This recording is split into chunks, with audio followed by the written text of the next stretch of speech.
بسم الله الرحمن الرحيم. الحمد لله الذي أنزل على عبده الكتاب ولم يجعل له عوجا قيما لينذر بأسا شديدا من لدنه ويبشر المؤمنين الذين يعملون الصالحات أن لهم أجرا حسنا ماكثين فيه أبدا وينذر الذين قالوا اتخذ الله ولدا ما لهم به من علم ولا لآبائهم كبرت كلمة تخرج من أفواههم إن يقولون إلا كذبا فلعلك باخع نفسك على آثارهم إن لم يؤمنوا بهذا الحديث أسفا إنا جعلنا ما على الأرض زينة لها لنبلوهم أيهم أحسن عملا وإنا لجاعلون ما عليها صعيدا جرزا أم حسبت أن أصحاب الكهف والرقيم كانوا من آياتنا عجبا إذ أوى الفتية إلى الكهف فقالوا ربنا آتنا من لدنك رحمة وهيئ لنا من أمرنا رشدا فضربنا على آذانهم في الكهف سنين عددا ثم بعثناهم لنعلم أي الحزبين أحصى لما لبثوا أمدا نحن نقص عليك نبأهم بالحق إنهم فتية آمنوا بربهم وزدناهم هدى وربطنا على قلوبهم إذ قاموا فقالوا ربنا رب السماوات والأرض لن ندعو من دونه إلها لقد قلنا إذا شططا هؤلاء قومنا اتخذوا من دونه آلهة لولا يأتون عليهم بسلطان بين فمن أظلم ممن افترى على الله كذبا وإذ اعتزلتموهم وما يعبدون إلا الله فأووا إلى الكهف ينشر لكم ربكم من رحمته ويهيئ لكم من أمركم مرفقا وترى الشمس إذا طلعت تزاور عن كهفهم ذات اليمين وإذا غربت تقرضهم ذات الشمال وهم في فجوة منه ذلك من آيات الله من يهد الله فهو المهتد ومن يضلل فلن تجد له وليا مرشدا وتحسبهم أيقاظا وهم ركود ونقلبهم ذات اليمين وذات الشمال وكلبهم باسط ذراعيه بالوصيد لو اطلعت عليهم لوليت منهم فرارا ولملئت منهم رعبا وكذلك بعثناهم ليتساءلوا بينهم قال قائل منهم كم لبثتم قالوا لبثنا يوما أو بعض يوم قالوا ربكم أعلم بما لبثتم فبعثوا أحدكم بورقكم هذه إلى المدينة فلينظر أيها أزكى طعاما فليأتكم برزق منه وليتلطف ولا يشعرن بكم أحدا إنهم إن يظهروا عليكم يرجموكم أو يعيدوكم في ملتهم ولا تفلحوا إذا أبدا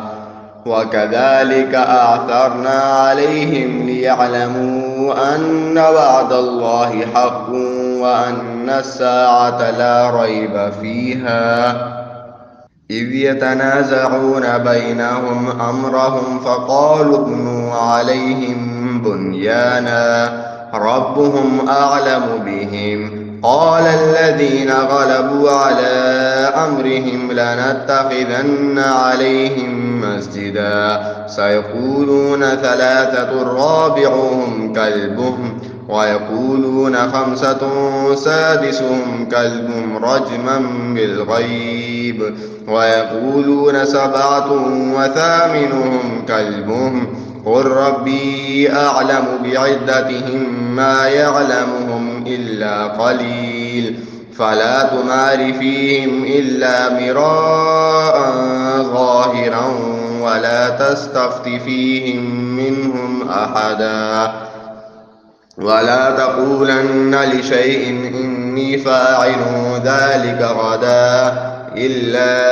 أن يشاء الله، واذكر ربك إذا نسيت وقل عسى أن يهديني ربي لأقرب من هذا رشدا. ولبثوا في كهفهم 300 سنين وازدادوا 9، قل الله أعلم بما لبثوا له غيب السماوات والأرض، أبصر به وأسمع، ما لهم من دونه من ولي ولا يشرك في حكمه أحدا. واتل ما أوحي إليك من كتاب ربك لا مبدل لكلماته ولن تجد من دونه ملتحدا. واصبر نفسك مع الذين يدعون ربهم بالغداة والعشي يريدون وجهه ولا تعد عيناك عنهم تريد زينة الحياة الدنيا، ولا تطع من أغفلنا قلبه عن ذكرنا واتبع هواه وكان أمره فرطا. وقل الحق من ربكم فمن شاء فليؤمن ومن شاء فليكفر، إنا أعتدنا للظالمين نارا أحاط بهم سرادقها وإن يستغيثوا يغاثوا بماء كالمهل يشوي الوجوه بئس الشراب وساءت مرتفقا. إن الذين آمنوا وعملوا الصالحات إنا لا نضيع أجر من أحسن عملا، أولئك لهم جنات عدن تجري من تحتهم الأنهار يحلون فيها من أساور من ذهب ويلبسون ثيابا خضرا من سندس واستبرق متكئين فيها على العرائك نعم الثواب وحسنت مرتفقا. واضرب لهم مثل الرجلين جعلنا لأحدهما جنتين من أعناب وحففناهما بنخل وجعلنا بينهما زرعا كلتا الجنتين آتت أكلها ولم تظلم منه شيئا وفجرنا خلالهما نهرا وكان له ثمر، فقال لصاحبه وهو يحاوره أنا أكثر منك مالا وأعز نفرا، ودخل جنته وهو ظالم لنفسه قال ما أظن أن تبيد هذه أبدا وما أظن الساعة قائمة ولئن رددت إلى ربي لأجدن خيرا منها منقلبا. قال له صاحبه وهو يحاوره أكفرت بالذي خلقك من تراب ثم من نطفة ثم سواك رجلا لكن هو الله ربي ولا أشرك بربي أحدا. ولولا إذ دخلت جنتك قلت ما شاء الله لا قوة إلا بالله إن ترني أنا أقل منك مالا وولدا فعسى ربي أن يؤتيني خيرا من جنتك ويرسل عليها حسبانا من السماء من السماء فتصبح صعيدا زلقا أو يصبح ماؤها غورا فلا تستطيع له طلبا وأحيط بثمره فأصبح يقلب كفيه على ما أنفق فيها وهي خاوية على عروشها ويقول يا ليتني لم أشرك بربي أحدا ولم تكن له فئة ينصرونه من دون الله وما كان منتصرا هنالك الولاية لله الحق هو خير ثوابا وخير عقبا واضرب لهم مثل الحياة الدنيا كماء إن أنزلناه من السماء فاختلط به نبات الأرض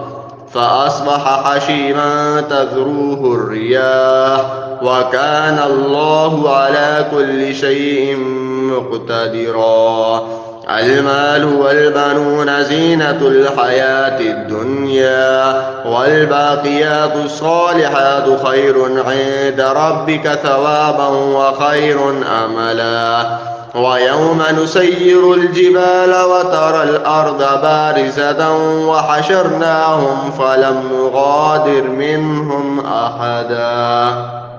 وعرضوا على ربك صفا لقد جئتمونا كما خلقناكم أول مرة بل زعمتم أن لن نجعل لكم موعدا ووضع الكتاب فترى المجرمين مشفقين مما فيه ويقولون يا ويلتنا ما لهذا الكتاب لا يغادر صغيرة ولا كبيرة إلا أحصاها ووجدوا ما عملوا حاضرا ولا يظلم ربك أحدا وإذ قلنا للملائكة اسجدوا لآدم فسجدوا إلا إبليس كان من الجن ففسق عن أمر ربه أفتتخذونه وذريته أولياء من دوني وهم لكم عدو بئس للظالمين بدلا ما أشهدتهم خلق السماوات والأرض ولا خلق أنفسهم وما كنت متخذ المضلين عضدا ويوم يقول نادوا شركائي الذين زعمتم فدعوهم فلم يستجيبوا لهم وجعلنا بينهم موبقا ورأى المجرمون النار فظنوا أنهم مواقعها ولم يجدوا عنها مصرفا ولقد صرفنا في هذا القرآن للناس من كل مثل وكان الإنسان أكثر شيء جدلا وما منع الناس أن يؤمنوا إذ جاءهم الهدى ويستغفروا ربهم إلا أن تأتيهم سنة الأولين أو يأتيهم العذاب قبلا وما نرسل المرسلين إلا مبشرين ومنذرين ويجادل الذين كفروا بالباطل ليدحضوا به الحق واتخذوا آياتي وما أنذروا هزوا ومن أظلم ممن ذكر بآيات ربه فأعرض عنها ونسي ما قدمت يداه إنا جعلنا على قلوبهم أكنة أن يفقهوه وفي آذانهم وقرا وإن تدعوهم إلى الهدى فلن يهتدوا إذا أبدا وربك الغفور ذو الرحمة لو يؤاخذهم بما كسبوا لعجل لهم العذاب بل لهم موعد لن يجدوا من دونه موئلا وتلك القرى أهلكناهم لما ظلموا وجعلنا لمهلكهم موعدا وإذ قال موسى لفتاه لا أبرح حتى أبلغ مجمع البحرين أو أمضي حقبا فلما بلغا مجمع بينهما نسيا حوتهما فاتخذ سبيله في البحر سربا فلما جاوزا قال لفتاه آتنا غداءنا لقد لقينا من سفرنا هذا نصبا قال أرأيت إذ أوينا إلى الصخرة فإني نسيت الحوت وما أنسانيه إلا الشيطان أن أذكره واتخذ سبيله في البحر عجبا قال ذلك ما كنا نبغي فارتد على آثارهما قصصا فوجدا عبدا من عبادنا آتيناه رحمة من عندنا وعلمناه من لدنا علما قال له موسى هل أتبعك على أن تعلمني مما علمت رشدا قال إنك لن تستطيع معي صبرا وكيف تصبر ما لم تحط به خبرا قال ستجدني إن شاء الله صابرا ولا أعصي لك أمرا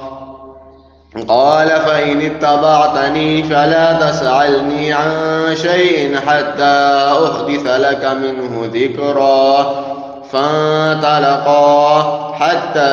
إذا ركبا في السفينة خرقها قال أخرقتها لتغرق أهلها لقد جئت شيء إمرا قال ألم أقل إنك لن تستطيع معي صبرا قال لا تؤاخذني بما نسيت ولا ترهقني من أمري عسرا فانطلقا حتى إذا لقيا غلاما فقتله قال أقتلت نفسا زكية بغير نفس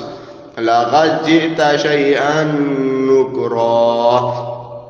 قال ألم أقل لك إنك لن تستطيع معي صبرا قال إن سألتك عن شيء بعدها فلا تصاحبني قد بلغت من لدني عذرا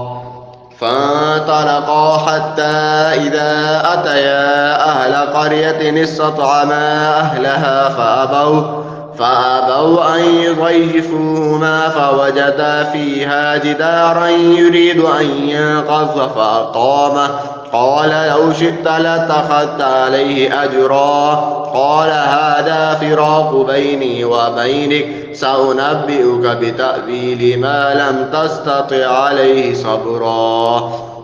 أما السفينة فكانت لمساكين يعملون في البحر فأردت أن أعيبها وكان وراءهم ملك يأخذ كل سفينة غصبا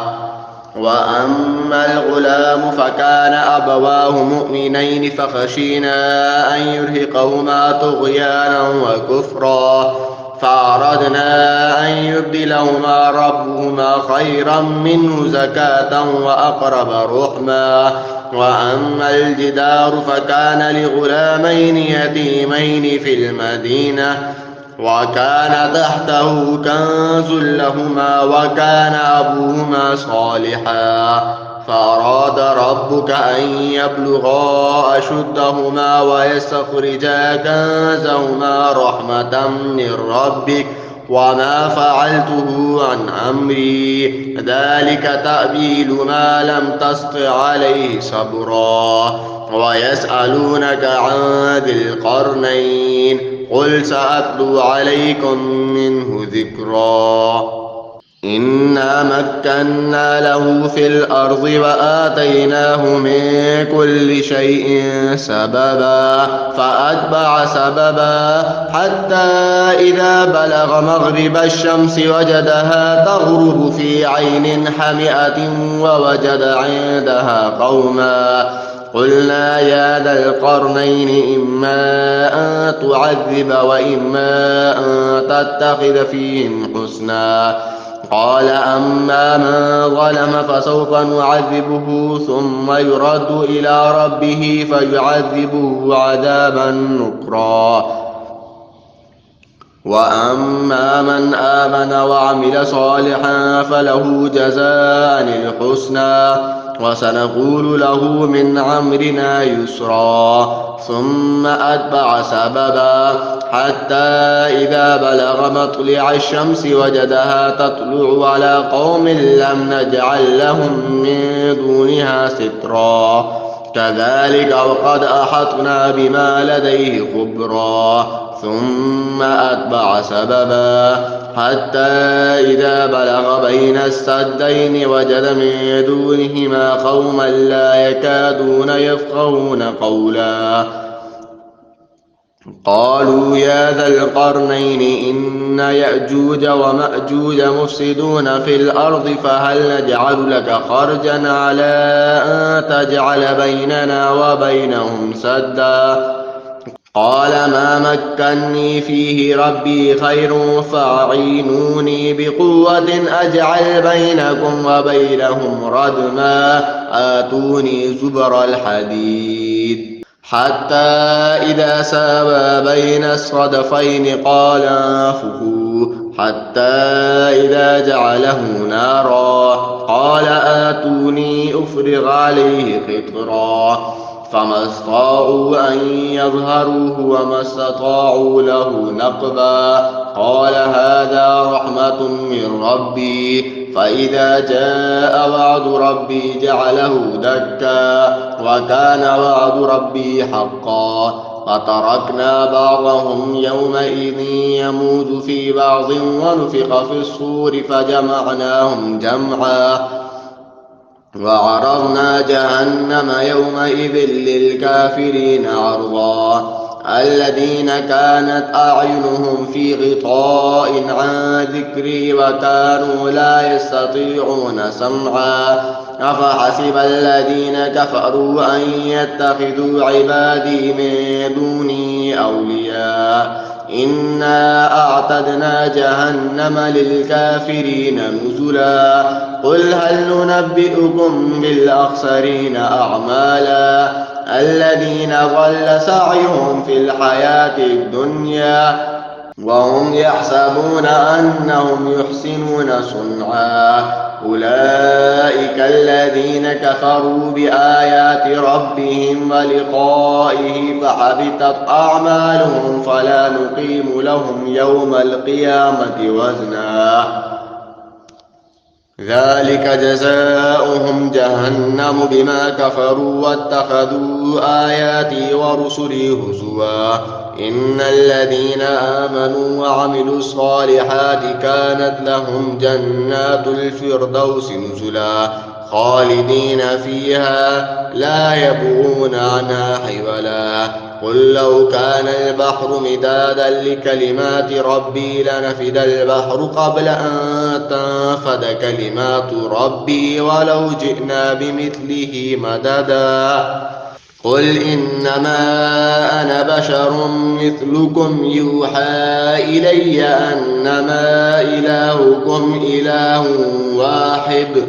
فمن كان يرجو لقاء ربه فليعمل عملا صالحا ولا يشرك بعبادة ربه أحدا.